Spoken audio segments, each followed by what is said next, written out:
my dear masters. Right. So let's begin the sharing of wisdom. Today's sharing of the wisdom is about the plastic problem in the world. Right? The plastic problem on this earth planet. How we are swimming in fake estrogen. We are all swimming in fake estrogen. ಅಂದ್ರೆ ಈ plastic ಬಳಕೆ ಜಾಸ್ತಿ ಆಗಿದೆ. ಈ plastic ಬಳಕೆ ತುಂಬಾ ಹೆಚ್ಚಾಗಿದೆ ಈ ಭೂಮಿ ಮೇಲೆ. ಅದರಿಂದ ಏನಾಗ್ತಾ ಇದೆ ಅಂದ್ರೆ ನಾವೆಲ್ಲರೂ ಒಂದು ನಕಲಿ ಈಸ್ಟ್ರೋಜನ್ ಅಂತ ಹೇಳ್ತೀವಲ್ಲ. ಈಸ್ಟ್ರೋಜನ್ ಅಂದ್ರೆ ಏನು? ಈಸ್ಟ್ರೋಜನ್ ಅಂದ್ರೆ ಮಹಿಳೆಯರಲ್ಲಿ ಉತ್ಪನ್ನ ಆಗುವಂತ ಒಂದು ಲೈಂಗಿಕ ಹಾರ್ಮೋನ್. ಅರ್ಥ ಆಯ್ತಾ? ಸೆಕ್ಸ್ ಹಾರ್ಮೋನ್ ಅಂತ ಹೇಳ್ತಾರೆ. ಸೊ ಈ ಲೈಂಗಿಕ ಹಾರ್ಮೋನ್ ಅಲ್ಲಿ ನಾವೆಲ್ಲರೂ ಯೂಸ್ ಮಾಡ್ತಾ ಇದೀವಿ. ಒಂಥರ ಲೈಂಗಿಕ ಹಾರ್ಮೋನ್ ಅಂದ್ರೆ ಅದು ನಕಲಿ ಲೈಂಗಿಕ hormone. So because of the plastic problem, we are all swimming in the fake estrogen. It is not the actual estrogen. ಅಂದ್ರೆ మనమంతా ఏం చేస్తామంటే ఈరోజు మనం తెలుసుకుంటున్న అంశం ఏంటి అంటే ఈ ప్లాస్టిక్ ప్రాబ్లము. ఈ ప్రపంచంలో ప్లాస్టిక్ యొక్క ఉపయోగం చాలా ఎక్కువైంది. దీనివల్ల ఏమైందంటే మనం అందరం కూడా తెలిసో తెలియకనో ఒక నకిలీ ఈస్ట్రోజన్ అంటే అది మహిళల్లో ఉత్పత్తి అయ్యేటువంటి ఒక హార్మోన్, లైంగిక హార్మోన్. దాంట్లో మనం అందరం కూడా ఏం చేస్తున్నామంటే ఈస్తున్నాం. అంటే మనకు తెలియకుండానే అలా ఈస్ట్రోజన్ లాంటి ఈస్ట్రోజన్ ఎక్కువ అయిందంటే ఏమవుతుంది? మహిళల్లో కానీ పురుషుల్లో కానీ ఇద్దరిలో కూడా ప్రాబ్లం అవుతుంది. చెప్పాలంటే ఈస్ట్రోజన్, ప్రొజెస్టెరాన్ అని చెప్పి 2 ಹಾರ್ಮೋನ್లు ಮಹಿಳೆಯಲ್ಲಿ ಉತ್ಪನ್ನ అవుతాయి. ಓಕೆ, ಈಸ್ಟ್ರೋಜನ್ ಮತ್ತೆ ಪ್ರೊಜೆಸ್ಟೆರಾನ್ ಅಂತ 2 ಹಾರ್ಮೋನ್ಗಳು ಮಹಿಳೆಯರ ಲೈಂಗಿಕ ಹಾರ್ಮೋನ್ಗಳು. ಅರ್ಥ ಆಯ್ತಾ?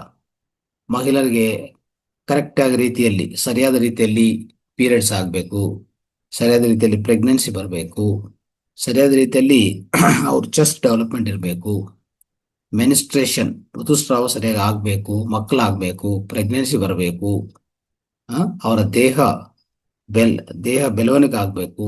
వీటన్నిటి కూడా అంటే మహిళల్లో ఏదైనా కానీ మహిళల్లో ఎలాంటి డెవలప్మెంట్ అయినా మహిళల ఆరోగ్యానికి, మహిళలకి పిల్లలు పుట్టాలన్నా కానీ ప్రతి ఒక్కదానికి కూడా ఈ ఈస్ట్రోజన్, ప్రొజెస్టెరాన్ ತುಂಬಾ ఇంపార్టెంట్. ఈస్ట్రోజన్, ప్రొజెస్టెరాన్ ఈ 2 హార్మోన్లు చాలా ఇంపార్టెంట్.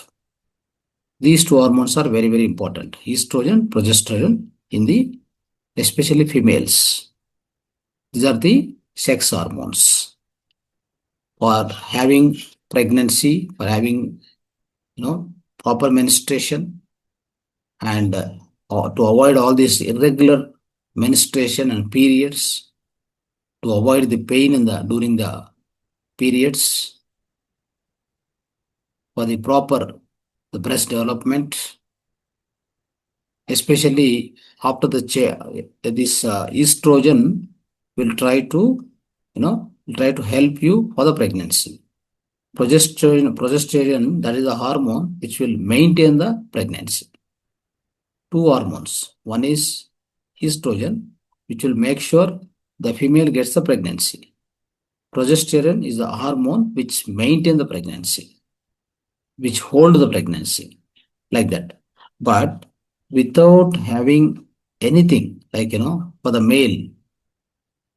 male అంటే ఒక ಗಂಡಸರು, ಎಸ್ಪೆಷಲಿ ಗಂಡಸರು, ಅವ್ರಿಗೆ ಈಸ್ಟ್ರೋಜನ್ ಹೆಚ್ಚಿರಬಾರ್ದು. ಆದರೆ ಈ ಪ್ಲಾಸ್ಟಿಕ್ ಬಳಕೆಯಿಂದ ಅಷ್ಟು ಪ್ರಮಾದ. ಅದು ಹೇಗೆ ಅಂತ ತಿಳ್ಕೊಳ್ಳೋಣ. Okay, so let's understand how this is going to effect a male frog. Okay, a male frog. So there is one male frog. One small incident I am telling you. A male frog is there. It is doing its own business. It is going here and there. It is going here and there and is living comfortably, no problem. Okay. and its own lifestyle it is doing. One day it was swimming. One day it was swimming in the water. In that water there is a huge amount of atrazine, atrazine, a common herbicide. Okay. Few days After few days, what happened is that male frog became female. Okay. ಏನಂತಂದ್ರೆ ಒಂದು ಗಂಡು ಕಪ್ಪೆ ಗಂಡು ಕಪ್ಪೆ ಇತ್ತು. ಅಂದ್ರೆ ಗಂಡು ಕಪ್ಪೆ ಅಂದ್ರೆ ನಿಮ್ಗೆ ಗೊತ್ತು, ಮೇಲ್ ಫ್ರಾಗ್ ಅಂತ ಹೇಳ್ತೀವಲ್ಲ, ಗಂಡು ಕಪ್ಪೆ. ಆ ಗಂಡು ಕಪ್ಪೆ ಏನ್ ಮಾಡ್ತಾ ಇದೆ ಅಂದ್ರೆ ಅದರ ಜೀವನ ಅದು ಮಾಡ್ತಾ ಇತ್ತು. ನಾರ್ಮಲ್ ಆಗಿತ್ತು, ಎಲ್ಲ ಓಕೆ.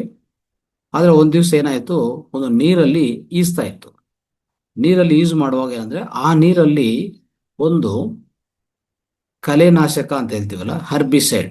ಈಗ ನಾವು ಬೆಲೆ ಹಾಕಿದ್ರೆ ಬೆಳೆದಲ್ಲಿ ಕಲೆ ಬರ್ತದಲ್ಲ, ಬೆಳೆದಲ್ಲಿ ಕಲೆ ಬಂದ್ರೆ ಕಲೆನಾಶಕನು ನಾವು ಹೆರ್ಬಿಸೈಡ್ ಅಂತ ಕರಿತೀವಿ. ಆ ನೀರಲ್ಲಿ ಜಾಸ್ತಿ ಹೆರ್ಬಿಸೈಡ್ ಬಿಟ್ಟಿದ್ದಾರೆ. ಒಂದು ನೀರು ಹೇಳ್ತಾ ಇದೆ ನಿಮಗೆ, ಅದು ಆ ಹೆರ್ಬಿಸೈಡ್ ಹೆಸರು ಏನು ಗೊತ್ತಾ? ಆಟ್ರಾಜೈನ್ ಅಂತ ಒಂದು. ಇದು రైతులకు గుర్తిರ್ತದೆ. ఓకే. సో మనందరికీ తెలుసు ఏంటంటే ఒక మగ కప్ప సో తన జీవితంలో అది నార్మల్గానే హాయిగా ఉంది. ఓకే. అదని అంటే అక్కడ ఇక్కడ తిరుగుతూ ఆరోగ్యంగా ఉండేది. ఓ రోజు ఏమైందంటే ఒక నీరు ఉంది కదా, ఆ నీటిలో ఈదుతూ ఉండింది. ఆ నీటిలో ఏమైందంటే బై ఛాన్స్ ఈ ఆట్రాజైన్ అనేటువంటి ఒక ఈ కలుపు మందులు అని చెప్తాం, కలుపు మొక్కలకు కొట్టే మందు, దాన్ని ఎక్కువగా వదిలేరు ఆ నీటిలోకి. దాంట్లో ఏం చేసింది, ఈత కొడుతూ ఉండింది. ఈత కొడుతూ ఉంటే ఈత కొట్టింది. తర్వాత ఏమైంది, సడన్గా ఉన్నట్టుండి ఒక రోజు తర్వాత చూస్తే అది మగ కప్ప పోయి ఆడకప్ప అయిపోయింది. ಆ ಗಂಡು ಕಪ್ಪೆ ಹೋಗಿ ಏನಾಗಿದೆ, ಹೆಣ್ಣು ಕಪ್ಪೆ ಆಗಿದೆ. ಅರ್ಥ ಮಾಡ್ಕೊಳ್ಳಿ. The male frog has become female frog after it is swimming in the water where there was a herbicide atrazine found. Atrazine mixed.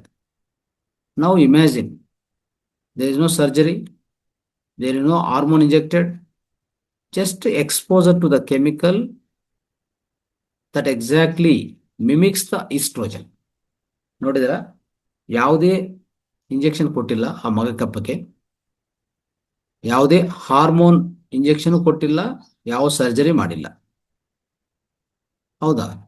ಮತ್ತೆ ಏನ್ ಮಾಡಿದ್ರು, ಒಂದು ಹೆರ್ಬಿಸೈಡ್ ಅಂತಂದ್ರೆ ಈ ಕಲೆನಾಶಕ ಆಗಿದಂತ ಆಟ್ರಾಜಿನ್ಗೆ ಎಕ್ಸ್ಪೋಸ್ ಮಾಡಿದ್ದಾರೆ, ಅದರಲ್ಲಿ ಬಿಟ್ಟಿದ್ದಾರೆ ಅಷ್ಟೇ. ಇದ್ರ ಪ್ರಭಾವ ಹೇಗಿತ್ತಂದ್ರೆ ಎಕ್ಸಾಕ್ಟ್ಲಿ ಮಗ ಕಪ್ಪೆ ಏನಾಯ್ತು, ಅಲ್ಲಿ ಗಂಡು ಕಪ್ಪೆ ಹೋಗಿ ಏನಾಗಿದೆ, ಹೆಣ್ಣು ಕಪ್ಪ ಆಗಿದೆ. ಜೆಂಡರೇ ಚೇಂಜ್ ಆಗಿದೆ. ನೋಡ್ಕೊರಿ. ಅಂದ್ರೆ ಒಂಥರ ఆ ఈస్ట్రోజన్ అంతకు అనుకరణ ఆಯ್ತು. ఈస్ట్రోజన్ అనే దాన్ని అనుకరించడం జరిగింది. జస్ట్ దాన్ని ఆ నీటిలో ఆ ఆట్రాజైన్ అనేటువంటి ఈ కలుపు మొక్కలు కొట్టే మందు ఉన్న నీటిలో అది ఆ యొక్క కప్ప ఈదడం వలన మగ కప్ప ఆడకప్ప అయిపోయింది. దానికి ఏ ఇంజెక్షన్ ఇవ్వలేదు, సర్జరీ చేయలేదు, హార్మోన్ ఇంజెక్షన్ ಕೂಡ ఏది వేయలేదు. ಜನರಲ್ ಏನಾಗುತ್ತೆ ಗೊತ್ತಾ, ಒಂಥರ ಈ ಗಂಡಸತನ ಹೆಣ್ಣಿಗೆ ಕನ್ವರ್ಟ್ ಮಾಡ್ಬೇಕಂದ್ರೆ ಏನ್ ಮಾಡ್ಬೇಕಂದ್ರೆ ಈ ಫಿಮೇಲ್ ಇಂಜೆಕ್ಷನ್ ಕೊಡ್ತಾರೆ. ಈಸ್ಟ್ರೋಜನ್ ಇಂಜೆಕ್ಷನ್ ಕೊಟ್ರೆ ಅವಾಗ ಅವರಲ್ಲಿ ಆ ಹೆಣ್ಣು ತತ್ವ ಹೆಚ್ಚಾಗತ್ತೆ. ಬಟ್ ಅದು ಯಾವುದು ಮಾಡಿಲ್ಲ, ಜಸ್ಟ್ ಒಂದು ಕೆಮಿಕಲ್ ಇಂದ ಇಷ್ಟು ಮಿಮಿಕ್ರಿ ಆಯ್ತು. ಈಸ್ಟ್ರೋಜನ್ ಅಂತ ಅದಕ್ಕೆ ಮಿಮಿಕ್ ಆಯ್ತು, ಅನುಕರಣ ಆಯ್ತು ಅಲ್ವಾ. ಸೊ ಇದು it sounds like one scientific horror ಅಲ್ವಾ, ಆ ಥರ ಅನಿಸ್ತದೆ. But it's right, it is real. Scientists have found atrazine can literally turn male frogs into female frogs. Simple. ನೋಡಿದ್ರ, ಇದು ನಮಗೆ ಕೇಳಿಸ್ಕೊಂಡಕ್ಕೆ ಒಂಥರ ಏನೋ ಸೈಂಟಿಫಿಕ್ ಹರರ್ ತರ ಅನಿಸ್ತದೆ. ಆದ್ರೆ ಸೈಂಟಿಸ್ಟ್ ಇದು ರಿಯಲ್ ಸೈಂಟಿಸ್ಟ್ಗಳು ಕಂಡಿಡಿಯೋದು. ಅವರು ಸೈಂಟಿಸ್ಟು ಏನು ಫೈಂಡ್ ಔಟ್ ಮಾಡಿದ್ದಾರೆ ಅಂದರೆ, ಈ ಆರ್ಟ್ರಾಜನ್ ಅಂತ ಒಂದು ಈ ಕಲೆನಾಶಕ ಮದ್ದು ಏನಿದೆಯೋ ಹೊಡಿತಾರೋ ಬೆಳೆದಲ್ಲಿ, ಕಲೆಗಳೆಲ್ಲ ತೊಲಗಿಸ್ಬೇಕಂದ್ರೆ ಕಲೆನಾಶಕ ಹಾಕ್ತಾರೆ ಅಲ್ವಾ. ಸೊ ಅಂಥದ್ದು ಒಂದು ಗಂಡು ಕಪ್ಪೆಯನ್ನು ಒಂಥರ ಹೆಣ್ಣು ಕಪ್ಪೆಯಾಗಿ పరివర్తనಗೊలుస్తుంది. ಆಯ್ತಾ? చూడండి, ఈ యొక్క ఇది వినడానికి చాలా ఆశ్చర్యంగా ఉంటుంది కదా, కానీ ఇది నిజం. ఆర్ట్రాజ్ అనేటువంటి ఒక కెమికల్ ఉన్న నీటిలో మగ కప్పను వేస్తే ఇది ఆడకప్పు అయిపోయింది. ಆ ನೀರಲ್ಲಿ ಮಗ ಕಪ್ಪು ಒಂದು ಗಂಡು ಕಪ್ಪೆ ಹಾಕಿದ್ರೆ ಹೆಣ್ಣು ಕಪ್ಪೆ ಆಗಿ ಆಯಿತು ವಿತಿನ್ 1 day ಅಷ್ಟೇ. ನೋಡಿದ್ರಾ? ಸೊ ಇದು ನೀವು ಯೋಚನೆ ಮಾಡ್ತಾ ಇರ್ತೀರಾ. You might be thinking, I am not a frog, why should I care ಅಲ್ವಾ? ನೀವು ಅನ್ಕೋಬಹುದು ಏನಂತ, ಇದು ನನಗೆ ಯಾಕೆ ಹೇಳ್ತಾ ಇದ್ದೀರಿ, ನಾನು ಕಪ್ಪೆ ಅಲ್ಲ, ನಾನು ಮನುಷ್ಯ ಅಲ್ವಾ, ನಾನು ಹ್ಯೂಮನ್ ಬೀಯಿಂಗ್ ಆಗಿದ್ದೀನಿ, why have to worry, why should I care that ಅಂತೆ కదా. కాబట్టి కాకపోతే yes, here is the thing, we have to really become scary about this. కాకపోతే మనం దీన్ని ఖచ్చితంగా అర్థం చేసుకోవాల్సినటువంటిది. ఎందుకంటే దిస్ ఆర్ట్రాజన్ అనేది ఒక హార్మోన్స్నే ఎఫెక్ట్ చేసింది. చూసారా? ఆర్ట్రాజన్ అనేటువంటి కెమికల్ ఒక కప్పలో హార్మోన్స్నే చేంజ్ చేసేసింది. ఏం చేసింది? ఆ యొక్క కప్పలో ఈ ఈ యొక్క ఆర్ట్రాజన్ అనేటువంటి కెమికల్ ఈస్ట్రోజన్ ఎక్కువ చేసేసింది. ಸೊ ದಟ್ ಮಗ ಕಪ್ಪ ಆಡಕಪ್ಪ అయిపోయింది కదా.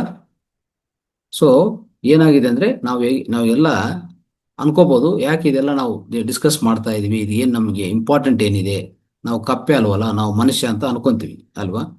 ಬಟ್ ಆದರೆ ಇದರಲ್ಲಿ ಒಂದು ಭಯಾನಕರ ನಿಜ ಇದೆ, ಅರ್ಥ ಮಾಡ್ಕೋಬೇಕಾಗಿರೋದು ಏನು ಅಂತಂದ್ರೆ, ಒಂದು ಆರ್ಟ್ರಾಜನ್ ಅಂತ ಒಂದು ಕೆಮಿಕಲ್ ಮಗ ಕಪ್ಪೆಯನ್ನು ಗಂಡು ಕಪ್ಪೆಯನ್ನು ಹೆಣ್ಣು ಕಪ್ಪೆ ಕನ್ವರ್ಟ್ ಮಾಡಿದೆ ಅಂತಂದ್ರೆ ನೀವು ಅರ್ಥ ಮಾಡ್ಕೋಬಹುದು. ಎಸ್, ಅದರಲ್ಲಿ ಹಾರ್ಮೋನ್ಸ್ ಅನ್ನು ಎಫೆಕ್ಟ್ ಮಾಡಿದೆ ಅಂದ್ರೆ ಸೇಮ್ ಥಿಂಗ್ ಪ್ಲಾಸ್ಟಿಕ್ಸ್, ನಮ್ಮ ಜೀವನದಲ್ಲಿ ಪ್ಲಾಸ್ಟಿಕ್ ಸೇಮ್ ಅದೇ ಕೆಲಸ ಮಾಡುತ್ತೆ. ನೋಡಿದಿರಾ? ಸೊ ಪ್ಲಾಸ್ಟಿಕ್ ಬಳಕೆ ಅಷ್ಟು dangerous. Using of plastics is so much dangerous my dear friends. Okay, so that is why we have to be careful. So ಇದನ್ನು ಯಾವ ರೀತಿಯಲ್ಲಿ ಅರ್ಥ ಮಾಡ್ಕೊಂಡದು ನೋಡೋಣ, ಆಯ್ತಾ? ಸೊ ಪ್ಲಾಸ್ಟಿಕ್ಸ್ ಅನ್ನೋದು ಒಂಥರ ರಹಸ್ಯ ಈಸ್ಟ್ರೋಜನ್ ಬಾಂಬ್. ಪ್ಲಾಸ್ಟಿಕ್ ಅನ್ನೋದು ನಮ್ಮ ಜೀವನದಲ್ಲಿ ಒಂದು ರಹಸ್ಯ ಈಸ್ಟ್ರೋಜನ್ ಬಾಂಬ್ ತರ ಕೆಲಸ ಮಾಡುತ್ತೆ. ಅರ್ಥ ಆಯ್ತಾ? Plastics have taken over the entire world. Literally they have taken over the entire world. Understand? So you cannot spend a day without plastic in your life. I mean, especially in this world, without touching the plastic. Can you imagine this world? ನೀವು ಈ ಪ್ರಪಂಚದಲ್ಲಿ plastic ಮುಟ್ಟದೆ ಒಂದು ದಿನ ಕಲಿಯಕ್ಕಾಗತ್ತಾ? Check ಮಾಡ್ಕೊಳ್ಳಿ ಬೇಕಂದ್ರೆ. It may be water bottle, it may be food container, it may be shampoo bottle, it may be what ever it may be. But there is a plastic everywhere, every place in this world. That's what we need to understand. దీన్ని అర్థం చేసుకోవాలి మనం. ఎలా అంటే, ఈ plastic అనేది ఎట్లా తయారైందంటే ఒక రహస్యమైనటువంటి ఈస్ట్రోజన్ బాంబు లాగా తయారైంది. మనకే తెలియదు ఈస్ట్రోజన్ లోపలికి వెళ్తుందా అనేది. ఒక మగ కప్ప ఆడకప్ప మాదిరి తయారైపోయిందంటే, ఒక ఆర్ట్రాజన్ కెమికల్ వలన, జస్ట్ కెమికల్ వలన మగ కప్ప ఆడకప్పగా తయారైపోయింది, ఆ పరివర్తన చెందింది.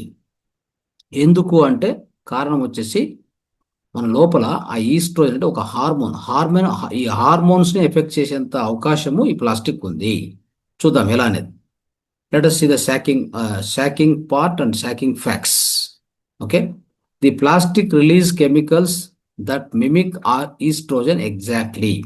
ప్లాస్టిక్స్ ఏం చేస్తాయంటే మన లోపలికి కొన్ని కెమికల్స్ను అవి రిలీజ్ చేస్తాయి.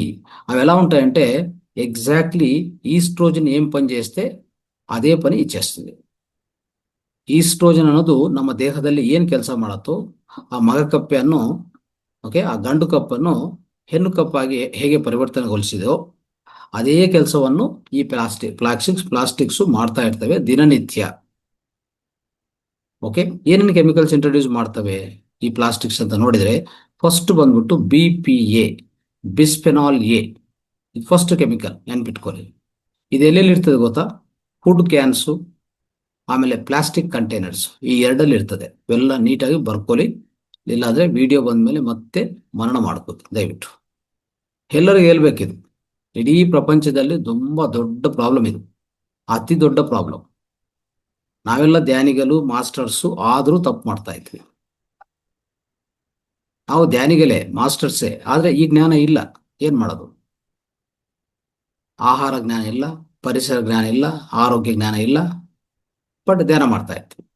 ನಮ್ಮ ಧ್ಯಾನವನ್ನು, ನಮ್ಮ ಶಕ್ತಿಯನ್ನು ನಾವು ಚೆನ್ನಾಗಿ ಬಳಸ್ಕೋಬೇಕು, ಕಾಪಾಡ್ಕೋಬೇಕು ಅಂತಂದ್ರೆ ಇಂಥ ದುರಂತಗಳಿಂದ, ಇಂಥ ದುರಭ್ಯಾಸಗಳಿಂದ, ಪರಿಣಾಮಗಳಿಂದ ನಾವು ಆಚೆ ಕಡೆ ಬರಲೇಬೇಕು.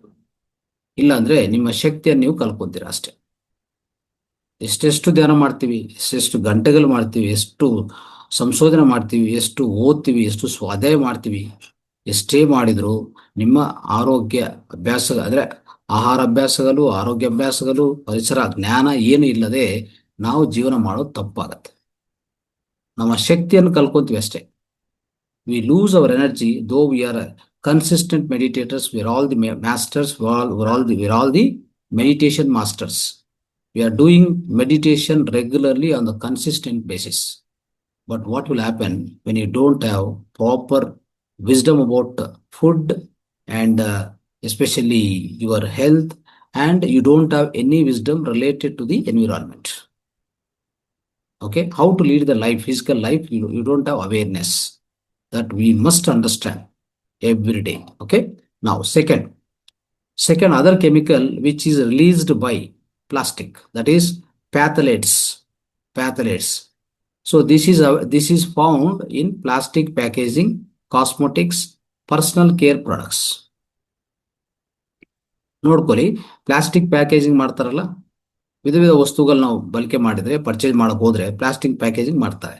ಅದರಲ್ಲಿ ಮತ್ತೆ ಕಾಸ್ಮೆಟಿಕ್ಸ್, ನಮ್ಮ ಅಂದ್ರೆ ಸೌಂದರ್ಯಕ್ಕೋಸ್ಕರ ಉಪಯೋಗಿಸುವಂತ ಏನು ಕಾಸ್ಮೆಟಿಕ್ಸ್ ಅದರಲ್ಲಿ ಇರ್ತದೆ.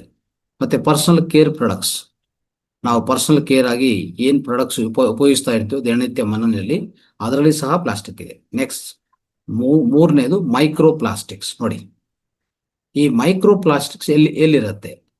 There is one more thing which is released by plastic, that is microplastic, the tiny plastic particles which are found in food, water, even human blood. Can you imagine this? There is a microplastics. You will definitely find, if you search, if you do the small research, food ಅಲ್ಲಿ, ನೀರಲ್ಲಿ, ಮತ್ತೆ ನಮ್ಮ ರಕ್ತದಲ್ಲಿ, ನಮ್ಮ ದೇಹದ ರಕ್ತ ಒಳಗಡೆನೂ ಸಹ ಈ ಮೈಕ್ರೋ ಪ್ಲಾಸ್ಟಿಕ್ಸ್ ಸಿಗತ್ತೆ. ನಿಮಗೆ ಬೇಕಾದ್ರೆ ನೀವು ಚೆಕ್ ಮಾಡ್ಕೊಳ್ಳಿ, ನೀವು ಬ್ಲಡ್ ಟೆಸ್ಟ್ ಮಾಡ್ಕೊಳ್ಳಿ, ಅದರಲ್ಲಿ ಈ ಮೈಕ್ರೋ ಪ್ಲಾಸ್ಟಿಕ್ಸ್ ಸಿಗತ್ತೆ. Okay, these are the 3 chemicals released by the plastics. Okay, the worst part is these chemicals, all these three chemicals what I told you, they will mess up with your hormones.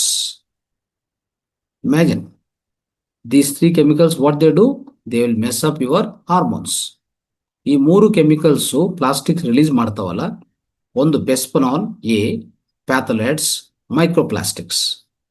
ಈ 3 plastics ಏನ್ ಮಾಡ್ತವೆ ಅಂತಂದ್ರೆ ನಮ್ಮ ದೇಹದಲ್ಲಿ ನಮ್ಮ hormone system ಅನ್ನು imbalance ಮಾಡ್ತದೆ, ಅಸಮತೋಲ್ಯಗೊಳಿಸ್ತದೆ. Especially this oestrogen, ಪ್ರೊಜೆಸ್ಟೋರನ್, ಟೆಸ್ಟೋಸ್ಟಿರಿಯನ್ ಅಂತ ಇದೆಲ್ಲ, ಅದು ಎಸ್ಪೆಷಲಿ ಗಂಡಸರಲ್ಲಿ ಬರ್ತಾ ಇರ್ತದೆ ಹಾರ್ಮೋನ್ ಟೆಸ್ಟೋಸ್ಟಿರಿಯಾನ್. ಸೊ ಎಲ್ಲ ಹಾರ್ಮೋನ್ಸ್ ಅನ್ನು ಎಫೆಕ್ಟ್ ಮಾಡುವಂತ ಅವಕಾಶ ಇದೆ ಈ ಪ್ಲಾಸ್ಟಿಕ್ಸ್. ಎಸ್ಪೆಷಲಿ ಒಂದ್ಸರಿ ನಮ್ಮ ಒಳಗಡೆ ಹೋದ್ಮೇಲೆ, ಬ್ಲಡ್ ಒಳಗಡೆ ಹೋದ್ಮೇಲೆ, ಅರ್ಥ ಆಯ್ತಾ? ಇನ್ನು ಒಂಥರ ಶಾಕಿಂಗ್ ಫ್ಯಾಕ್ಟ್ಸ್ ಎಲ್ಲ ಇದೆ, ಅದೆಲ್ಲ ಹೇಳ್ತಾ ಹೋಗ್ತೀನಿ, ನೀವು కేల్చుకోಬೇಕು. ఇవన్నీ వినండి. సో మీకు ఆశ్చర్యమైతాయి ఎన్నో విషయాలు, అంటే ఇవన్నీ రీసెర్చ్ చేసిన విషయాలు. ఇవన్నీ these are all what I'm saying is they are researched facts, researched findings. I'm not telling from anything like, just people, blindly to believe. No, these are all actually research findings. Okay. Now, these plastics, how they are going to affect in the human being, especially men. Lower, this will lower the testosterone, one hormone, and increase the body weight, body fat, and even increase the both chest in the male itself, low energy, even reduced sperm count in the men. I am talking about in the men. ಅಂದ್ರೆ ಇದು ಗಂಡಸರಲ್ಲಿ ಏನೇನ್ ಮಾಡುತ್ತದೆ ಈ plastics ಅಂತಂದ್ರೆ, testosterone ಅಂತ ಒಂದು hormone ಇದೆ ಗಂಡಸರಲ್ಲಿ, compulsory ಬರಬೇಕು. ಹಾರ್ಮೋನ್ ಇದ್ರೇನೆ ಆರೋಗ್ಯವಂತವಾಗಿ ಇರ್ತೀವಿ ನಾವು. ಅದು ಸೆಕ್ಸುವಲ್ ಹಾರ್ಮೋನ್. ಆಯ್ತಾ? ಅದನ್ನು ಕಡಿಮೆ ಮಾಡ್ತದೆ. ಬಾಡಿ ತೂಕವನ್ನು, ಬಾಡಿಯಲ್ಲಿ ಕೊಬ್ಬನ್ನು ಹೆಚ್ಚು ಮಾಡುತ್ತೆ. ಆಯ್ತಾ? ಈ ಗಂಡಸರಲ್ಲಿ ಎರಡು ಚೆಸ್ಟ್ ಅಲ್ಲಿ, ಓಕೆ, ಆ ಚೆಸ್ಟ್ ಅನ್ನು ಬಲ್ಜ್ ಮಾಡುತ್ತೆ. ಮತ್ತೆ ಇನ್ನೊಂದು ಸ್ಪೆರ್ಮ್ ಕೌಂಟ್ ಅನ್ನು ತುಂಬಾ ಕಡಿಮೆ ಮಾಡ್ತದೆ. ಯಾವುದು? ಈ ಪ್ಲಾಸ್ಟಿಕ್ಸ್. ನೋಡಿ, ಇಷ್ಟು ಎಫೆಕ್ಟ್ ಇದೆ.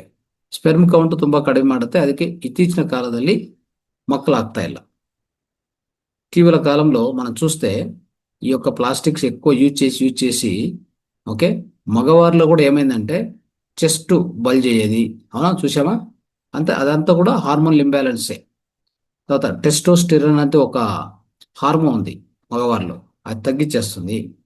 బాడీ యొక్క ఫ్యాట్ పెంచేస్తుంది. అవునా? స్పెర్మ్ కౌంట్ తగ్గించేస్తుంది. ఎట్టి పరిస్థితుల్లో పిల్లలు పుట్టే అవకాశం లేకుండా చేస్తుంది. ఏది? ఈ ప్లాస్టిక్ చేసే అంత, అంటే దాని నుంచి అంత దుష్పరిణామాలు ఉన్నాయి. Okay, let us know what are the bad effects on the women. ಅಂದ್ರೆ ಮಹಿಳೆಯರಿಗೆ ಏನೇನು ದುಷ್ಪರಿಣಾಮಗಳು ಆಗತ್ತೆ ಇದರಿಂದ ನೋಡೋಣ. ಒಂದು, ಹಾರ್ಮೋನ್ ಇಂಬ್ಯಾಲೆನ್ಸ್ ಆಗತ್ತೆ. ಎರಡನೇದು, ಇರ್ರೆಗ್ಯುಲರ್ ಪೀರಿಯಡ್ಸ್. ಮೂರನೇದು, ನೋಡಿ, ಮುಖದ ಮೇಲೆ ಕೂದಲು ಡೆವಲಪ್ ಆಗುತ್ತೆ. ಮುಖದ ಮೇಲೆ ಕೂದಲು ಡೆವಲಪ್ ಆಗ್ತಾ ಇದೆ. ಆಯ್ತಾ? ಆಮೇಲೆ ಈಸ್ಟ್ರೋಜನ್ನು ಹೆಚ್ಚಾಗತ್ತೆ.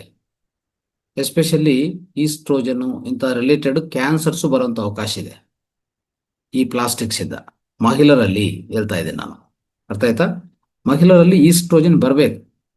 ಈಗಾಗಲೇ ಹೇಳಿದೆ, ಈಸ್ಟ್ರೋಜನ್ ಇದ್ರೇನೆ ಗರ್ಭಧಾರಣ ಆಗತ್ತೆ. ಗರ್ಭಧಾರಣ ಆಗಿದ ಮೇಲೆ ಪ್ರೊಜೆಸ್ಟರಾನ್ ಅಂತ ಒಂದು ಹಾರ್ಮೋನು, ಆಯ್ತಾ, ಅದು ಬೇಕಾಗತ್ತೆ ಗರ್ಭವನ್ನು ನಿಲ್ಸಕ್ಕೆ, ಗರ್ಭವನ್ನು ಕಾಪಾಡಕ್ಕೆ. ನೋಡಿದ್ರ? ಈ ಎರಡು ಮಾಡಕ್ಕೆ ಈ ಎರಡು ಹಾರ್ಮೋನ್ ಬೇಕಾಗಿದೆ. ಒಂದು ಗರ್ಭಧಾರಣ ಬರಕ್ಕೆ, ಇನ್ನೊಂದು ಗರ್ಭವನ್ನು ಕಾಪಾಡಕ್ಕೆ. ಈ ಎರಡೂನು ಸಮತುಲ್ಯದಲ್ಲಿ ಇರಬೇಕು. ಯಾವ್ದು ಹೆಚ್ಚಾಗಬಾರ್ದು, ಯಾವ್ದು ಕಡಿಮೆ ಆಗಬಾರ್ದು. ಯಾರ್ಯಾರಿಗೆ, ಮಹಿಳೆಯರಿಗೆ ಈ ಪೀರಿಯಡ್ ಸ್ಟಾಪ್ ಆಗಿ ಮೆನೋಪಾಸ್ಗೆ ಹೋಗ್ತಾರಲ್ಲ, ಅವಾಗ ಈ ಎರಡು ಹಾರ್ಮೋನ್ ಸ್ಟಾಪ್ ಆಗ್ತದೆ. ಆಯ್ತಾ? ಎರಡು ಹಾರ್ಮೋನು ಸ್ಟಾಪ್ ಆಗ್ತದೆ, ನೆನ್ಪಿಟ್ಕೊಳ್ಳಿ. ಸೊ ಈ ರೀತಿಯಲ್ಲಿ ಗಂಡಸರಲ್ಲಿ ಟೆಸ್ಟೋಸ್ಟಿರಾನ್ ಬರುತ್ತೆ, ಹೆಣ್ಮಕ್ಳಲ್ಲಿ ಇದು ಒಂದು ಈಸ್ಟ್ರೋಜನ್, ಇನ್ನೊಂದು ಪ್ರೊಜೆಸ್ಟರಾನ್. ಈ ಎರಡು ಹಾರ್ಮೋನ್ಸ್ ಬರ್ತಾ ಇರ್ತವೆ. ಈ ರೀತಿಯಲ್ಲಿ ಇರುವಾಗನೇ ಗಂಡಸರಿತನ ಗಂಡಸರಿರ್ತದೆ, ಹೆಣ್ಣುತನ ಮಹಿಳೆಯರಿಗಿರ್ತದೆ. ಇಲ್ಲ ಅಂದ್ರೆ ಇದು ಹೆಚ್ಚಾಗಿ ಅದು ಕಡಿಮೆ ಆಗೋದು, ಆ ರೀತಿಯಲ್ಲಿ ಆದ್ರೆ ಈ ಗಂಡಸರಾಗಿ ಹೆಣ್ಣರು ಗಂಡಸರಾಗಿ ಬಿಹೇವ್ ಮಾಡ್ತಾರೆ. ಆಯ್ತಾ? ಅದಕ್ಕೆ ಈ ಹಾರ್ಮೋನ್ಸ್ ಸಫಿಷಿಯಂಟ್ ಆಗಿರ್ಬೇಕು. ಈಗ ನೋಡೋಣ, ಇದು ಆಗಿದೆ. ನೆಕ್ಸ್ಟ್, ರೀಸೆಂಟ್ಲಿ ಒಂದು ಸೈಂಟಿಸ್ಟ್ಗಳು ಕಂಡುಹಿಡಿಯೋದು ಇನ್ನೊಂದು ವಿಷಯ ಏನಪ್ಪಾ ಅಂತಂದ್ರೆ, ಇತ್ತೀಚಿನ ಕಾಲದಲ್ಲಿ ಜಸ್ಟ್ ಈಗಾಗಲೇ ಜನ್ಮ ತಗೊಂಡಂತ ನ್ಯೂ ಬಾರ್ನ್ ಬೇಬೀಸ್ ಇದಾರಲ್ಲ, ಅವರಲ್ಲಿ ಹೋಗಿ ನೋಡಿದ್ರೆ, ಓಕೆ, ಅವ್ರ ರಕ್ತದಲ್ಲಿ ಈ ಪ್ಲಾಸ್ಟಿಕ್ ಪಾರ್ಟಿಕಲ್ಸ್ ಕಂಡಿಡ್ತಾ ಇದ್ದಾರೆ. Imagine the new born babies are nowadays born with the plastic particles inside the blood. Can you imagine this? Why? Because so inside the blood of mother there are plastic particles which are transferred to the baby also. The research and the scientists have found this. ಇತ್ತೀಚಿನ ಕಾಲದಲ್ಲಿ ಶಾಸ್ತ್ರಜ್ಞರು, ಅಂದ್ರೆ ಶಾಸ್ತ್ರವೇತ್ತಗಳು ಅಂತ ಹೇಳ್ಬೋದು, ತಜ್ಞರು, ವಿಜ್ಞಾನಿಗಳು ಏನು ಕಂಡುಹಿಡಿದಾರಪ್ಪ ಅಂತಂದ್ರೆ, ಈಗಾಗಲೇ ಜಸ್ಟ್ ಜನ್ಮ ತಗೊಂತಾರಂತ ಬೇಬಿಯಲ್ಲಿ ಅವರ ರಕ್ತದಲ್ಲಿ ಸಹ ಈ ಪ್ಲಾಸ್ಟಿಕ್ ಪಾರ್ಟಿಕಲ್ ಸೇರ್ಕೊಂಡಿದೆ. ఇప్పుడు పుడుతున్న పిల్లల్లో కూడా వాళ్ళ రక్తంలో కూడా ఈ ప్లాస్టిక్ పార్టికల్స్ చూడడం జరిగింది, సైంటిస్ట్ కనుక్కున్నారు. Okay, that means plastics are everywhere. Okay, let us know where all the plastic have gone, which are very very like mind blowing. We have to understand these are facts. Even in the Mariana Trench, Mariana Trench, deep in the sea, ಅದು ತಿಳ್ಕೊಳ್ಳೋಣ. Okay, so if you think you can avoid plastics, okay, think once again. But they are literally everywhere. ಎಲ್ಲೆಲ್ಲಿ ಹೋಗಿದೆ plastics, ఎక్కడెక్కడ plastic ఉందో తెలుసుకుందామా? కొన్ని విషయాలు, కొన్ని షాకింగ్ ఫ్యాక్ట్స్ ఇవన్నీ మనకి. Scientists found plastic fibers inside the deep sea organism living in the Mariana Trench. Okay, that the deepest point on the earth, 36,000 feet below sea level. Meaning is, even the most isolated creatures can't escape from the plastic pollution. ಇದನ್ನ ಅರ್ಥ ಮಾಡ್ಕೊಳ್ಳಿ.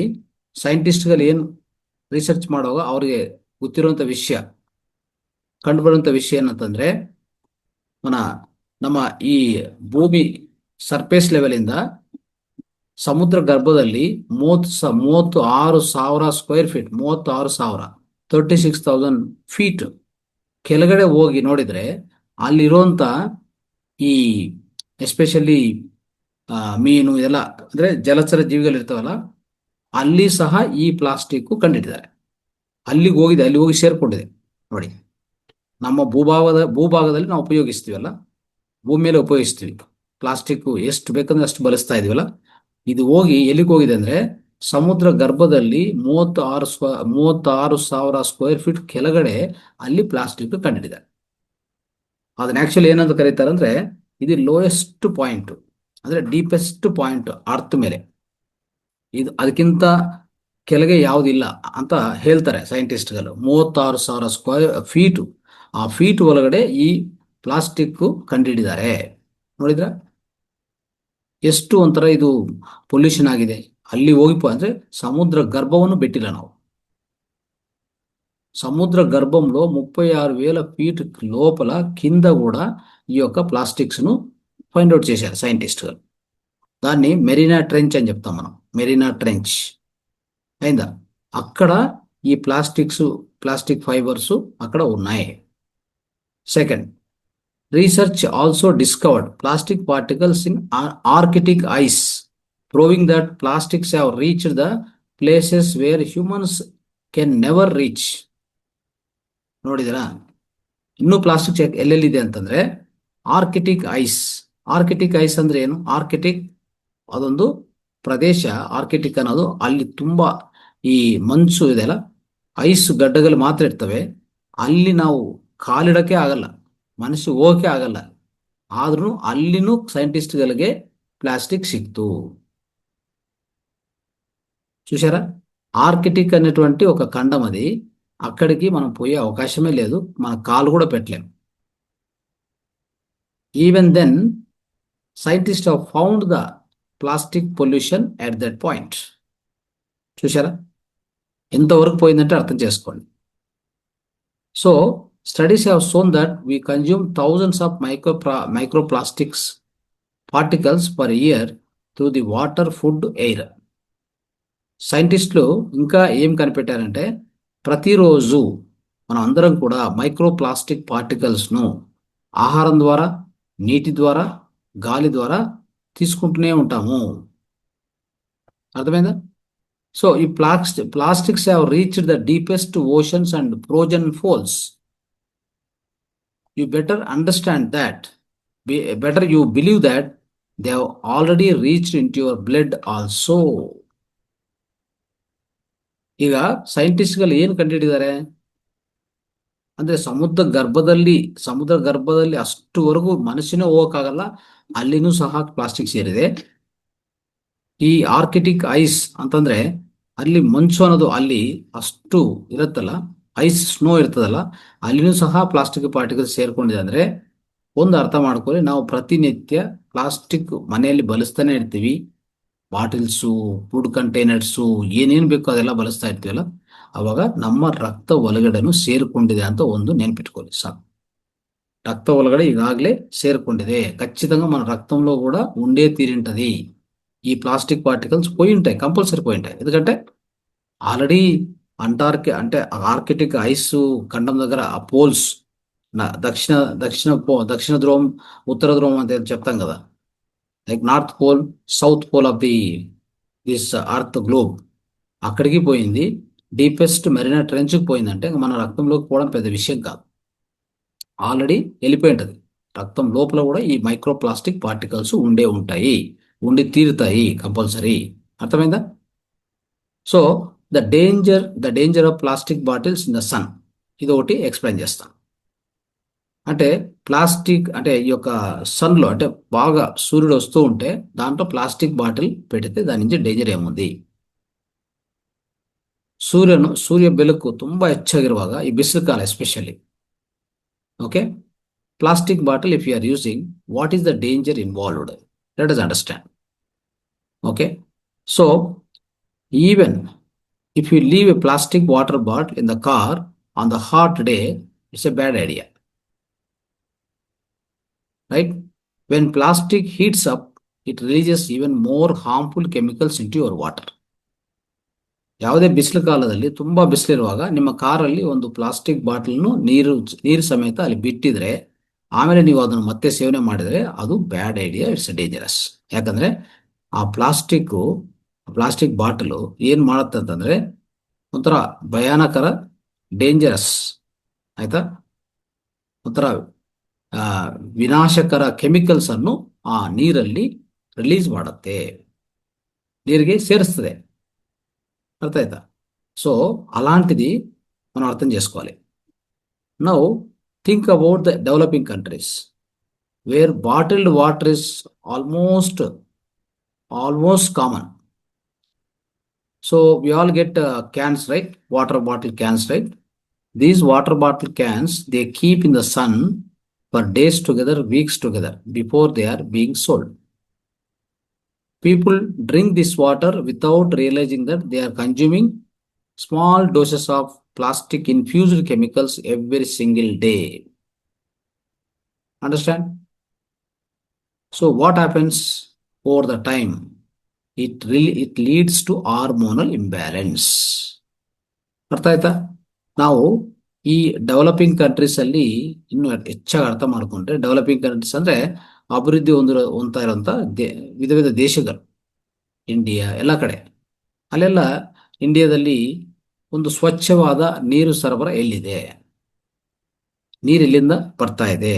ಎಲ್ಲರಿಗೂ ಒಂದು ಪೈಪಿಂದ Kaveri water, ಇಲ್ಲಾಂದ್ರೆ Manjira water, ಈ ತರ ಯಾವುದೇ ರಾಷ್ಟ್ರ ತಗೊಳ್ಳಿ, ಡಿಫರೆಂಟ್ ಸ್ಟೇಟ್ಸ್ ಇದೆ. ನಮ್ಮ ದೇಶದಲ್ಲಿ ಡಿಫರೆಂಟ್ ಸ್ಟೇಟ್ಸ್ ಇದೆ. ಬಟ್ ಈ ಡೆವಲಪಿಂಗ್ ಕಂಟ್ರಿ ಅಂತ ನಮ್ಮ ಇಂಡಿಯಾ ಆಗಲಿ, ಇನ್ನು ಬೇರೆ ಬೇರೆ ದೇಶಗಳಾಗಲಿ, ಅಲ್ಲಿ ನಿಮ್ಗೆ ಸ್ವಚ್ಛವಾದ ನೀರು ಎಲ್ಲಿಂದ ಬರ್ತಾ ಇಲ್ಲ. నావెల్లరూ యావదర్ ಮೇಲೆ ఆధార ಆಗಿದ್ದೀವಿ. We all depend on what. మనంతా కూడా మనం ఇట్లా అభివృద్ధి చెందుతున్న దేశాల్లో మనకు నీరు ఎక్కడి నుంచి వస్తుంది అంటే పైప్ లైన్ నుంచి వస్తుందా అంటే తక్కువ. మరి ఏం జరుగుతూ ఉంది ఇప్పుడు ఈ మన దేశంలో ఎక్కువగా ఏం జరుగుతుంది బాగా ఆలోచించండి.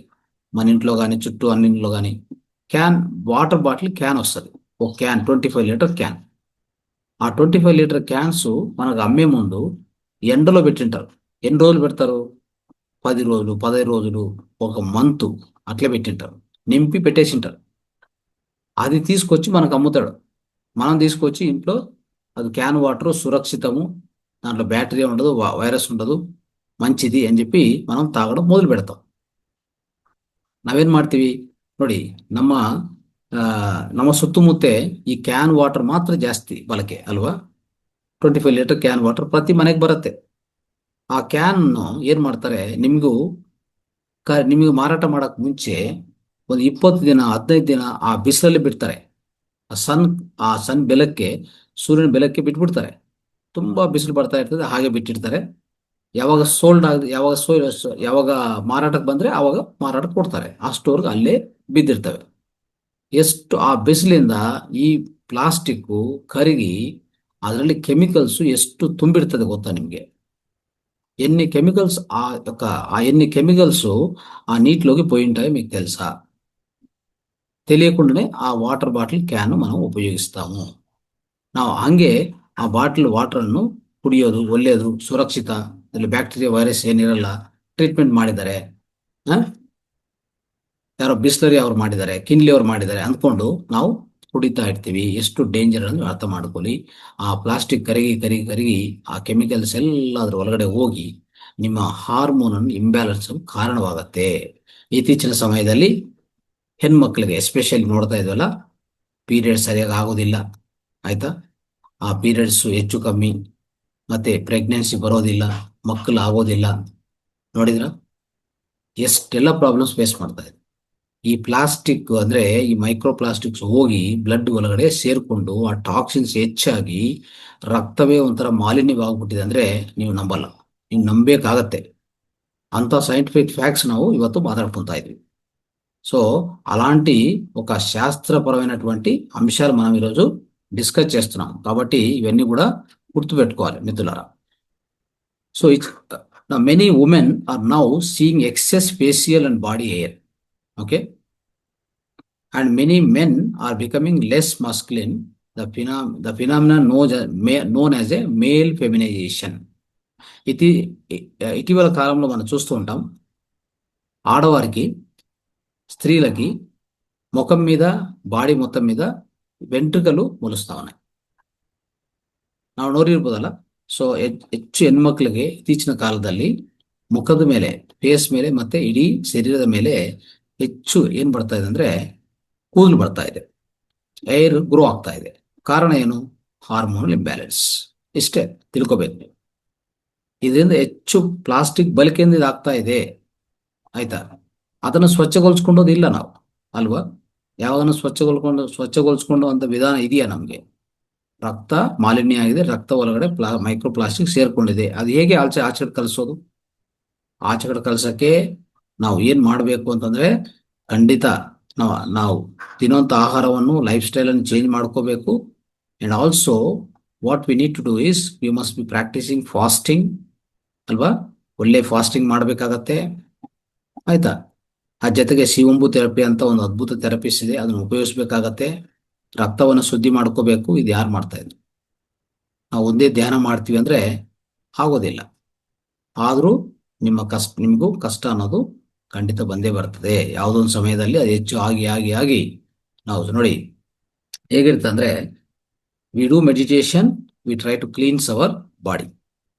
ಧ್ಯಾನವನ್ನು ಮಾಡಿಕೊಂಡು ನಮ್ಮ ದೇಹವನ್ನು, ಮೊದಲನೇದು ಪ್ರಾಣಮಯ ಕೋಶವನ್ನು ಶಕ್ತೀಕರಣ ಮಾಡ್ಕೊಂತೀವಿ. ತದನಂತರ ಅದೇ ನಿಧಾನವಾಗಿ ನಮ್ಮ ದೇಹ ಅಂದ್ರೆ ಈ ಅನ್ನಮಯ ಕೋಶವನ್ನು ಸ್ವಚ್ಛಗೊಳಿಸ್ತಾ ಬರ್ತದೆ, ನಿಧಾನವಾಗಿ. ಒಂದೇ ಸರಿ ಯಾವುದಾಗೋದಿಲ್ಲ. ಧ್ಯಾನದಲ್ಲಿ ಸಹ ನಿರಂತರ ಧ್ಯಾನ, ದೀರ್ಘ ಧ್ಯಾನ ಮಾಡ್ತಾ ಹೋಗ್ಬೇಕಾಗತ್ತೆ. ಇಷ್ಟೆಲ್ಲ ಮಾಡಿಕೊಂಡು ಬಂದಿರುವಂತ ಆ ಶಕ್ತಿಯನ್ನು ಈ ನಮ್ಮ దేహದಲ್ಲಿರುವಂತ ఈ టాక్సిన్స్ అನ್ನು ಹೋಗಲಾಡಿಸಕ್ಕೆ ಹೆಚ್ಚು యూజ్ ఆಗುತ್ತೆ. అంటే మన అంత దీర్ఘ ధ్యానము అద్భుతంగా ధ్యానం చేసి కూడా వచ్చిన శక్తిని మన దేహంలో ఈ ప్లాస్టిక్స్, తెలియకుండా ప్లాస్టిక్స్ లోపలికి వెళ్తూ ఉంటే నీటి ద్వారా, ఆహారం ద్వారా వాటిని తొలగించుకొని కూడా మన ಶಕ್ತಿ ಅಂತ ವೇಸ್ಟ್ అవుతూ ఉంటుంది. ಎಸ್ಪೆಷಲಿ ರಕ್ತದಲ್ಲಿರುವಂತ ಈ ಪ್ಲಾಸ್ಟಿಕ್ಸ್, ಮೈಕ್ರೋ ಪ್ಲಾಸ್ಟಿಕ್ಸ್ ಅಷ್ಟು ಈಸಿಯಾಗಿ ಧ್ಯಾನದಿಂದನೂ ತೊಲಗಿಸಕ್ಕಾಗೋದಿಲ್ಲ. ಆಯ್ತಾ? ಧ್ಯಾನದಿಂದ ಏನಾಗತ್ತಂದ್ರೆ ಮನಸ್ಸು ನಿಶ್ಶಬ್ದ ಆಗತ್ತೆ, ಮನಸ್ಸಿಂದ ಬರುವಂತ ಅನ್ನೆಸರಿ ಕೆಮಿಕಲ್ ಸ್ಟಾಪ್ ಆಗತ್ತೆ. ನೋಡಿದ್ರ? What meditation can do? Meditation will halt all the stress hormones which are all generated by our own emotions and negative thoughts and fear, anxiety, all these acid workers. Meditation will control effectively so that there are no diseases born out of your mind. Mind-born diseases will be perfectly stopped by meditation. Mental health will be perfect. And of course, by doing consistent meditation, we will also come to know about our own true reality, who we are, what I am. ನಾನು ಯಾರು, ನನ್ನ ಅಸ್ತಿತ್ವ ಏನು, ನಾನು ಈ ದೇಹನ, ನಾನು ಈ ಮನಸ್ಸ, ನಾನು ಈ ಬುದ್ಧಿನ, ಇದೆಲ್ಲದಕ್ಕೂ ಅತೀತವಾಗಿರುವಂತ ಒಂದು ಶಾಶ್ವತ ಪದಾರ್ಥನ ಅನ್ನೋದು ಅರ್ಥ ಮಾಡಿಕೊಂಡದ್ದು ಧ್ಯಾನದಿಂದನೇ. Meditation makes you to the self realization. Are we body? Are we mind? Are we this wisdom or intellect? Are we beyond all these things? We are all the true eternal reality. I mean, true eternal being, soul being. To make you to understand, to make you to realize that meditation is more essential on everyday basis. Of course, meditation also can heal you. Meditation provides the mental healing very effectively.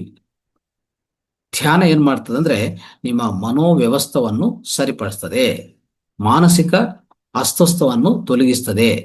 ಮಾನಸಿಕದಿಂದ mind born diseases, psychosomatic disease ಅನ್ನು ಅದನ್ನು ಪೂರ್ತಿ ನಿಯಂತ್ರಣ ಮಾಡುವಂತ ಶಕ್ತಿ, ಸಾಮರ್ಥ್ಯ ಈ ಧ್ಯಾನಕ್ಕಿದೆ.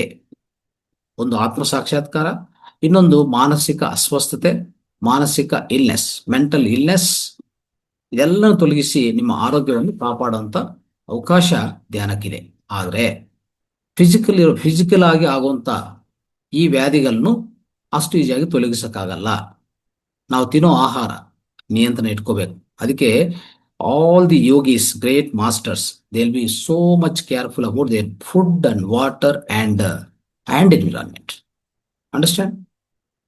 You have seen many of the yogis, they go to Himalayas, they stay in one cave, right? They are very aware or careful about the food what they take. They eat fruits and leaves, isn't it? ಸ್ವಲ್ಪ ಆಹಾರ ತಗೊಂತಾರೆ.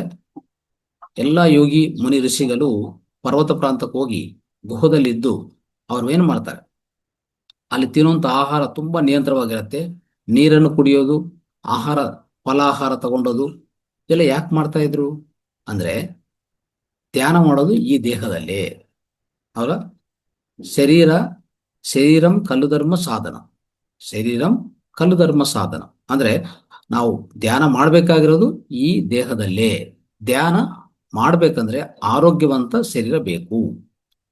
ಅದಕ್ಕೆ ಮುನಿ ಋಷಿಗಳು they were giving more importance to the physical health also. They were not eating whatever we wanted. Now, currently, in this present days, we are eating what? We are eating all polluted food, polluted water, polluted air. How do you get a proper physical health? How the physical body can support for the effective meditation, right? But even some people are achieving it because by consistent effort, by putting more and more efforts, they are trying to achieve some good state of meditation. ಆದರೆ ನೀವು ಆಹಾರನು ಸರಿಯಾಗಿ ನಿಯಂತ್ರಣ ಮಾಡಿಕೊಂಡ್ರೆ, holistic lifestyle if you approach, how by avoiding plastics, see the plastic effects, what bad effects are there, right? So we always try to blame the lifestyle choices, but the truth is plastic exposure is messing with our biology. ನಾವ್ ಯಾವಾಗ್ಲೂ ನೋಡಿ, ಈ plastics effect ಹೇಗಿರ್ತಂದ್ರೆ ನಮ್ಮ ಬಯಾಲಜಿಯನ್ನು effect ಮಾಡತ್ತೆ. ಇದು ನಮ್ಮ ಬಯಾಲಜీ అంటే మన దేహాన్ని కూడా, శరీర ధర్మాల్ని కూడా, శరీరంలో ఉండే హార్మోన్స్ కూడా ఎఫెక్ట్ చేస్తుంది ఈ ప్లాస్టిక్స్. అది గుర్తుపెట్టుకోవాలి. Okay, there is one scientist research, his name is doctor Anthony Jay. ಈ ಪ್ಲಾಸ್ಟಿಕ್ ಬಗ್ಗೆ ಏನ್ ಹೇಳಿದಾರೆ ಅರ್ಥ ಮಾಡ್ಕೊಳ್ಳಿ. ಅವ್ರನ್ನ ಇಂಟರ್ವ್ಯೂ ಮಾಡುವಾಗ ಅವರು ಒಂದು ಬುಕ್ ಬರೀತಾರೆ, ಈಸ್ಟ್ರೋ ಜನರೇಷನ್. ಈ ಬುಕ್ ನೀವು ಓದ್ಬೋದು. ಈಸ್ಟ್ರೋ ಜನರೇಷನ್ ಅಂತ ಒಂದು ಬುಕ್, ಸೈಂಟಿಸ್ಟ್ ಅವರೇ ಈ ಬುಕ್ ಬರ್ದಿರೋದು.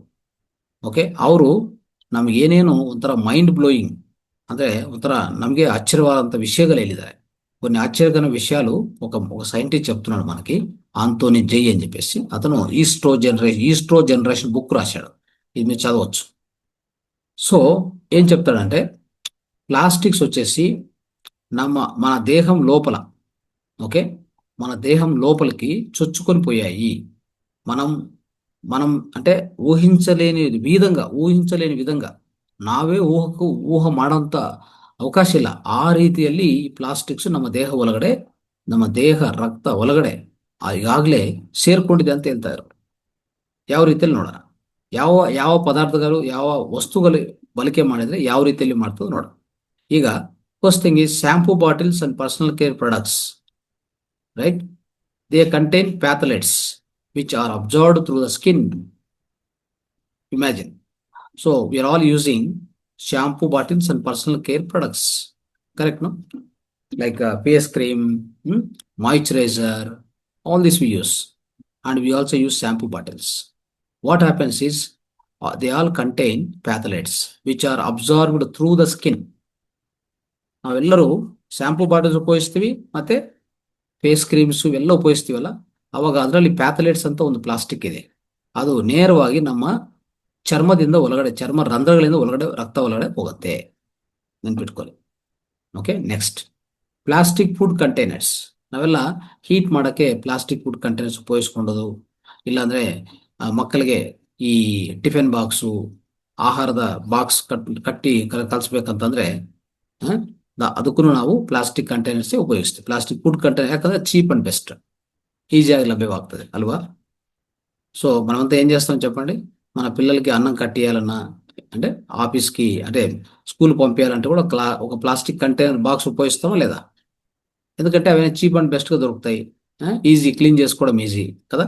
సో దానికోసము దాన్ని ఉపయోగిస్తాం. కాకపోతే ನೋಡಿ, ಯಾವಾಗ ನೀವು ಹೀಟ್ ಮಾಡ್ತಿರೋ ಫುಡ್ಡನ್ನು ಪ್ಲಾಸ್ಟಿಕ್ ಕಂಟೈನರ್ ಇಟ್ಬಿಟ್ಟು ಇಲ್ಲ ಅದರಲ್ಲಿ ಸ್ಟೋರ್ ಮಾಡಿ ಹಾಗೆ ಸ್ಕೂಲ್ ಕಲಿಸ್ತೀರಲ್ಲ, ಇವೇನು ಮಾಡ್ತಾವಂದ್ರೆ, ಸೊ ನೋಡಿ, ಆ ಪ್ಲಾಸ್ಟಿಕ್ಕು ಎಂಡೋಕ್ರೈನ್ ಡಿಸ್ಟ್ರಪ್ಟರ್ಸ್ ಅಂತ, ಎಂಡೋಕ್ರೈನ್ ಡಿಸ್ಟ್ರಪ್ಟರ್ಸ್ ಅಂತ ಇದನ್ನು ನಿಮ್ಮ ಆಹಾರದ ಒಳಗಡೆ ರಿಲೀಸ್ ಮಾಡ್ತವೆ.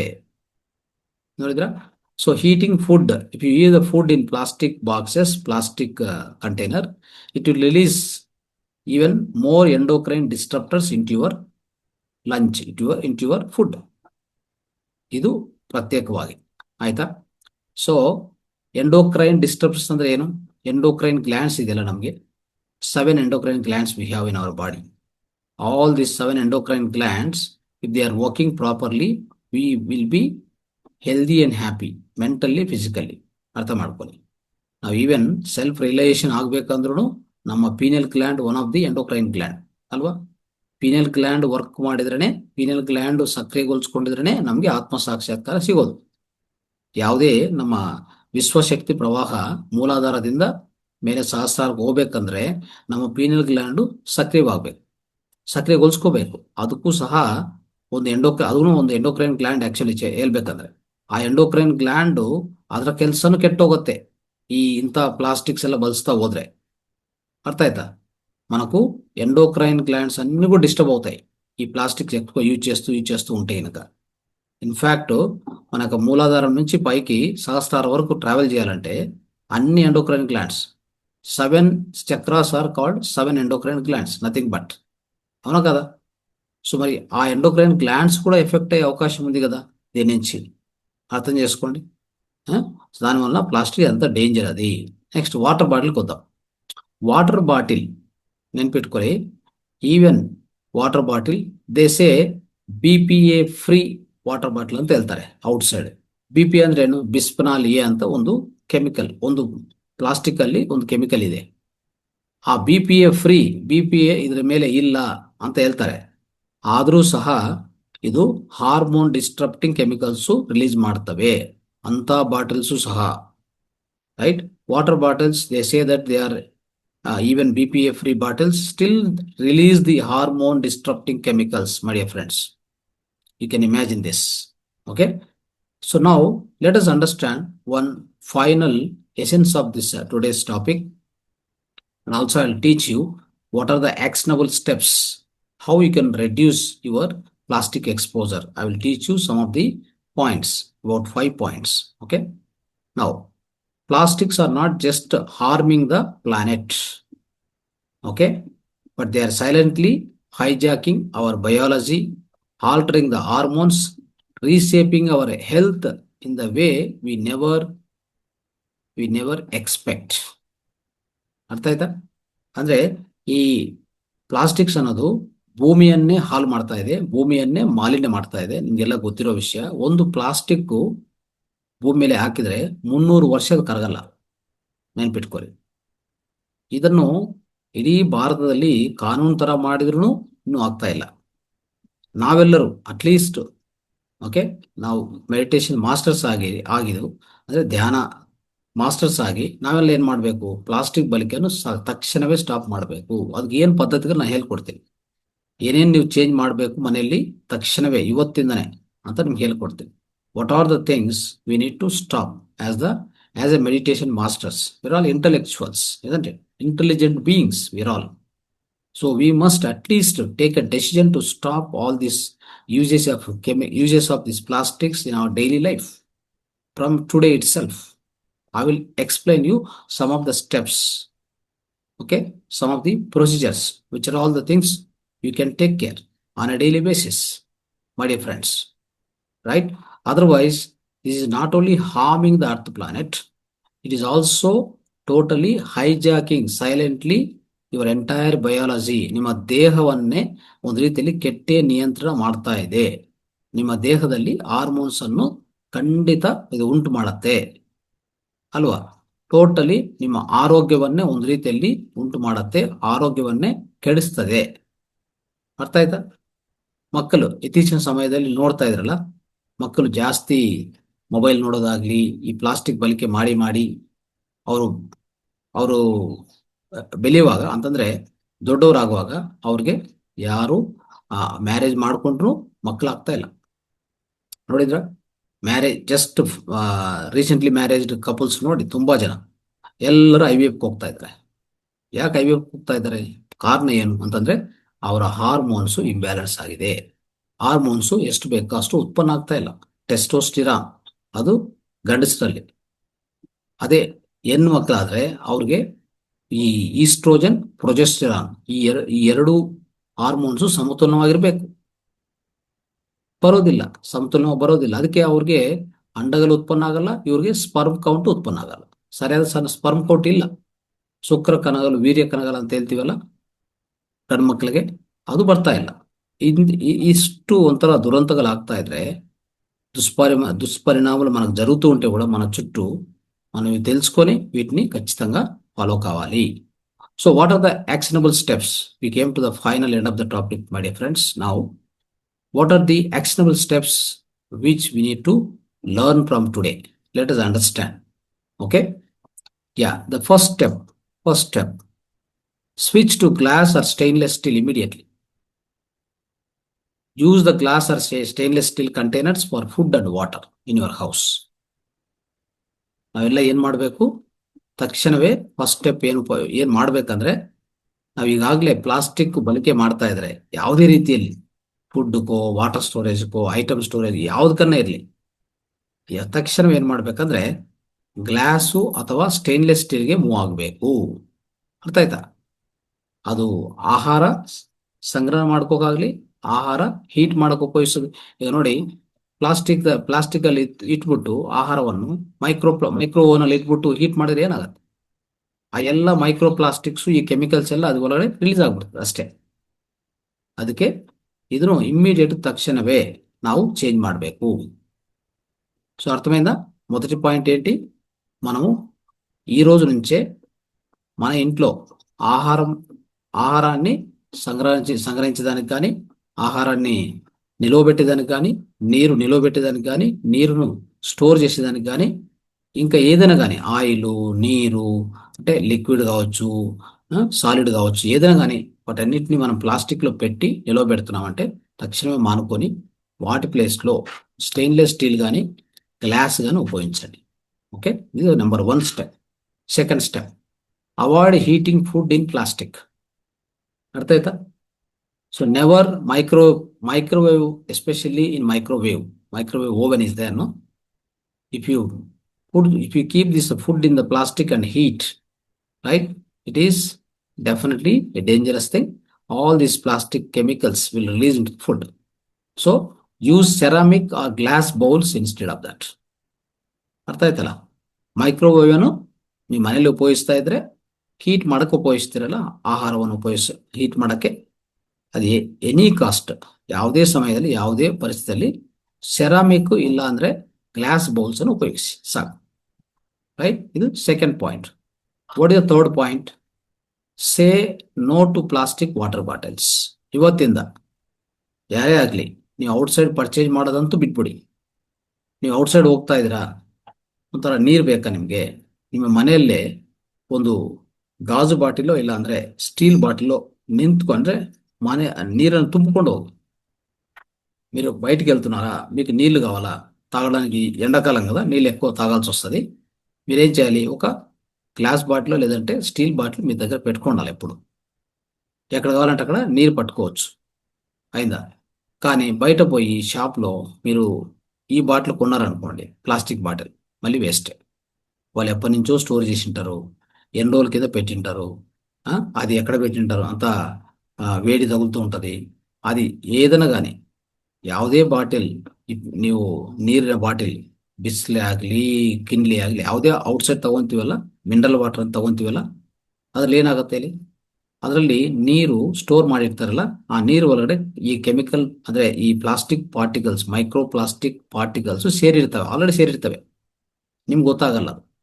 Already these microplastic particles, they might have already leaked into the water in the so-called mineral water, Kinley, Bisleri, whatever. So drinking that water is definitely dangerous. Okay, that is why you carry one water bottle, especially this glass or steel water bottle you carry always with you. From house you carry water. If it is over outside, any in the office or any hotel, just ಈ ನಿಮ್ಮ ಈ steel ಬಾಟ್ಲಲ್ಲಿ నింపుకోవాలి, ಮತ್ತೆ ಒಂದ್సారి ತುಂಬಿಕೊಂಡು ఆ నీరన్నే ఉపయోగించుకోవాలి. అట్లా చేయాలి. ఎప్పుడు కూడా మనతో పాటు ఒక గ్లాస్ బాటిల్ కానీ స్టీల్ బాటిల్ అని పెట్టుకొని తిరుగుతూ ఉండాలి. అర్థమైంది కదా? Next step 4, always read your personal care labels. ಅರ್ಥ ಆಯ್ತಾ? ನೀವು ಪರ್ಸನಲ್ ಕೇರ್ಗೆ ಎಷ್ಟೋ ಐಟಮ್ಸ್ ಉಪಯೋಗಿಸ್ತೀರಲ್ಲ, ಅಂದರೆ ಏನೇನು ಉಪಯೋಗಿಸ್ತೀರಿ? ಉದಾಹರಣೆಗೆ ಈ ಫೇಸ್ ಕ್ರೀಮು ಆಯ್ತಾ, ಸ್ಕಿನ್ ಇದು ಸನ್ಸ್ಕ್ರೀನ್, ಲೋಷನ್ಸು, ಈ ಮಾಯಿಶ್ಚರೈಸರ್ಸು, ಎಲ್ಲ ಉಪಯೋಗಿಸ್ತಾ ಇರ್ತೀರಲ್ಲ, ಅದರಲ್ಲಿ what you have to do is avoid the products with parabens, phthalates and fragrance. Okay, so ನೀವು ಒಂದ್ಸರಿ ನಿಮ್ಮ ಐಟಮನ್ನು ತಿರ್ಸಿ ಕೆಳಗಡೆ ಅಲ್ಲಿ ಓದಬೇಕು ಏನೇನಿದೆ ಅಂತ. ಅಲ್ಲಿ ಕಂಪಲ್ಸರಿ ಪ್ಯಾರಾಬಿನ್ಸ್ ಅಂತ ಬರ್ದಿರ್ತಾರೆ, ಪ್ಯಾಥಲೇಟ್ಸ್ ಅಂತ ಬರೆದಿರ್ತಾರೆ, ಆ್ಯಂಡ್ ಫ್ರಾಗ್ರೆನ್ಸ್ ಅಂತ ಬರೆದಿರ್ತಾರೆ. ಸೊ ಅದು ಇದ್ರೆ ಅದನ್ನು ಅವಾಯ್ಡ್ ಮಾಡಿ. ಅದಕ್ಕೆ ನಾವೆಲ್ಲ ಹೇಳ್ತಾ ಇರ್ತೀವಿ, ಇದೆಲ್ಲ ಏನು ಬೇಕಾಗಿದೆ ಆಯಿತಾ. ಕೋಕೋನಟ್ ಆಯಿಲ್ ಇದೆ ಆಯಿತಾ, ಎಳ್ಳೆಣ್ಣೆ ಇದೆ, ಅಂದರೆ ಸೆಸಮಿ ಆಯಿಲ್ ಇದೆ, ಇಂಥವೆಲ್ಲ ನಮ್ಮ ಬಾಡಿ ಮಸಾಜ್ಗೆ ಉಪಯೋಗಿಸ್ಬೋದು ಆಯಿತಾ. ತುಂಬ ಒಳ್ಳೆಯದು. ಅಂದರೆ ನ್ಯಾಚುರಲ್ ಆಗಿ ನೀವೇ ಮಾಡಿಕೊಂಡು ಉಪಯೋಗಿಸೋದು ఉత్తమ. ఔట్సైడింద పర్చేజ్ ಮಾಡೋದು బిడಬೇಕು. మనం అంతా ఏం చేస్తుంటాం, ఫేస్ క్రీమ్స్, మాయిశ్చరైజర్స్ ఇవన్నీ కొని వాడుతుంటాం కదా. వాటి అన్నింటి కూడా ఒకసారి దాని వెనక తీసి చదవండి. దాంట్లో ఏమైనా పారాబిన్స్, ప్యాథలేట్స్, ఫ్రాగ్రెన్స్ అంతా రాసి ఉంటే ఖచ్చితంగా అవాయిడ్ చేయండి, దాన్ని ముట్టొద్దు. ఇంట్లో తయారు చేసుకోండి. కోకోనట్ ఆయిల్ ఉంది, నువ్వుల నూనె ఉంది, ఇవన్నీ చాలు కదా. వీటితో మధ్య తర్వాత పసుపు పేస్టు కాళ్ళకు బాగా రాసుకోవడము. సో ఈ విధంగా చర్మాన్ని, ఎస్పెషల్లీ శివంబు థెరపీ తెలిసిన వాళ్ళైతే ఇంకా అద్భుతం. ఏ ఫేస్ ప్యాక్ అక్కర్లేదు, ఏ సన్స్క్రీన్ లోషన్ అక్కర్లేదు, మాయిశ్చరైజర్ ఏమీ అక్కర్లేదు. ఓల్డ్ శివంబు ఉపయోగించుకుంటే చాలు, చర్మ ఆరోగ్యాన్ని బ్రహ్మాండం కాపాడుకోవచ్చు. అవును కదా? సో ఇవన్నీ నేర్చుకోవాలి మరి. Next, filter your water.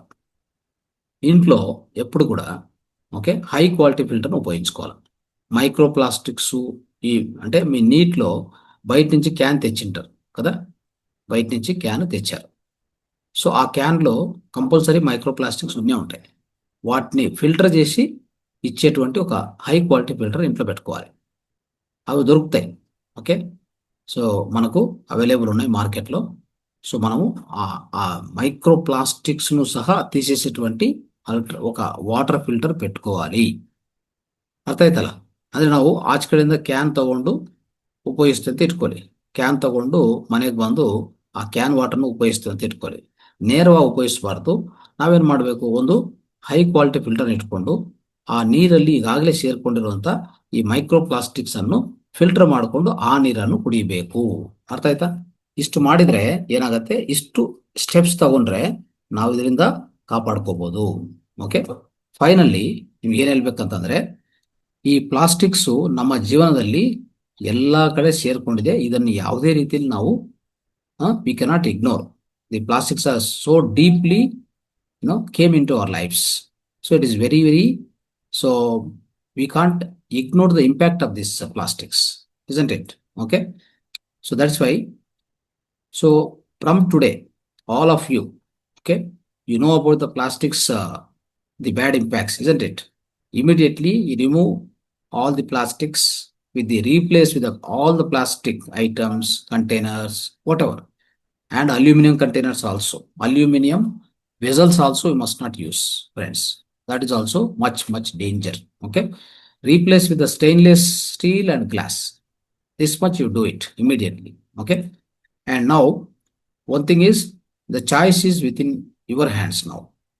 What you can do, you continue living, okay, if nothing is wrong ಅಂತ ಅನ್ಕೊಂಡು ಹಾಗೆ ಜೀವನ ಮಾಡೋದು. ಅಂತಂದ್ರೆ ಪ್ಲಾಸ್ಟಿಕ್ ಬಳಕೆ ಮಾಡೋದು, ಪ್ಲಾಸ್ಟಿಕ್ ಬಾಟಲ್ ನೀರು ಕುಡಿಯೋದು, ಪ್ಲಾಸ್ಟಿಕ್ ಕಂಟೈನರ್ಸ್ ಉಪಯೋಗಿಸೋದು, ಇವೆಲ್ಲ ಮಾಡ್ತಾ ಹೋದ್ರೆ ನಿಮ್ಮ ಎಂಡೋಕ್ರೈನ್ ಗ್ಲ್ಯಾಂಡ್ಸ್ ಎಫೆಕ್ಟ್ ಆಗ್ತವೆ. ಅದು ಒಂದು ಅದು ಒಂದು ಚಾಯ್ಸ್ ನಿಮ್ಮ ಕೈಯಲ್ಲಿದೆ. ಹಂಗ್ ಮಾಡ್ತೀರಾ? ಇಲ್ಲ ಅಂದ್ರೆ ಇವತ್ತೇ ಸ್ವಲ್ಪ ಜಾಗರೂಕತೆ ಅಂತಂದ್ರೆ you will take necessary steps. ಅರ್ಥ ಆಯ್ತಾ? ಇವತ್ತಿಂದೇ ಶುರು ಮಾಡಿಕೊಂಡು ಈ ಪ್ಲಾಸ್ಟಿಕ್ ಬಳಕೆಯನ್ನು ಕಡಿಮೆ ಮಾಡಿಕೊಂಡು, ಆಯ್ತಾ, ನಿಮ್ಮ ಆರೋಗ್ಯವನ್ನು ನೀವು ಕಾಪಾಡ್ಕೊತೀರ. ఈ ಎರಡು చాయిస్ ಅಲ್ಲಿ ನೀವು ఆಯ್ಕೆ ಮಾಡ್ಕೊಳ್ಳಿ. ఈ రెండు చాయిస్లు ఉన్నాయి మనకి. ఒకటి, నార్మల్ జీవనం అంటే ఇప్పుడు జరుగుతున్న ఆ జీవితాన్ని ముందుకు తీసుకెళ్లడం. Plastic water bottle, plastic containers, aluminium vessels, aluminium పాత్రలు, ఇట్లే ముందుకు మన జీవితాన్ని తీసుకెళ్లడం. లేదు అంటే ఈ రోజే ఇప్పుడే ఒక డెసిషన్ తీసుకొని సాధ్యమైనంత వరకు ఈ ప్లాస్టిక్ మన ఇంట్లో ఉన్నదంతా బయటపడేసి అట్లీస్ట్ కొద్దిగా మార్పులు తీసుకుంటూ మొత్తం మన ఇంట్లో సాధ్యమైనంత వరకు ప్లాస్టిక్ లేకుండా స్టీల్ అంటే స్టెయిన్లెస్ స్టీల్ కానీ, లేదంటే ఐరన్ పాత్రలు కానీ, కంచు పాత్రలు కానీ, అవునా కదా, next glass bottles, glass vessels ఇవి పెట్టుకోవడానికి మీరు ప్రయత్నం చేస్తే సరిపోతుంది. అర్థమైందా? You don't need to be perfect, even a small change. Okay, switching your water bottle, avoiding plastics in the microwave, okay, choosing the glass storage. This will make a big difference, friends. Okay, it make a big difference.